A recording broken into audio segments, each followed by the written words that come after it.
అత్యున్నత సమర్థతను కలిగిన మాస్టరు తప్పనిసరిగా ఉండవలసిన అవసరం ఏమిటి?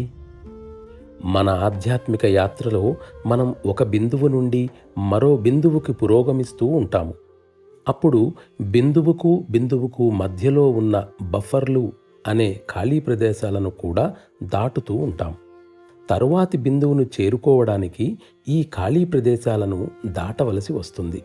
కానీ అలా దాటే ముందు ఆ ప్రదేశాన్నంతా పూర్తిగా సందర్శించి దాని అనుభవాన్ని పొందాలి. దీనినే భోగ్ అంటారు. భోగ్ను అనుభవించకుండా ముందుకు వెళ్ళడం సాధ్యం కాదు. ఇప్పుడు గనక సాధకుడు కేవలం తన స్వప్రయత్నంతోటే దాటడానికి ప్రయత్నిస్తే అనవసరంగా అక్కడి చిక్కుల్లో ఇరుక్కుని కోలుకోని విధంగా నిరవధికంగా అందులోనే ఉండిపోతాడు. అతడు వాటి నుండి బయటపడే ఆశే ఉండదు. ఆ విధంగా జరగని వారు కొందరుండవచ్చు, కానీ అలాంటి వారు చాలా అరుదుగా ఉంటారు. అది కూడా అసామాన్య ప్రతిభాశాలి అయి ఉండి అతనికి దైవకృప తోడైనప్పుడు మాత్రమే సాధ్యపడుతుంది.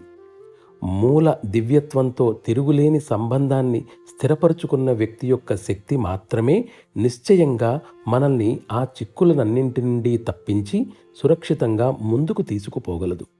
మరి అటువంటి వ్యక్తిని ఆశ్రయించటం అవసరం కాదా? నిశ్చయంగా అవసరమే. మీరు అతడిని మాస్టర్ అనండి, సేవకుడనండి, ఆయనే మీకు మార్గదర్శి. ఆయన్ని మీరు ఏ విధంగా భావించినా సరే, మామూలు అర్థంలో చెప్పాలంటే ఆయనే మీ గురువు.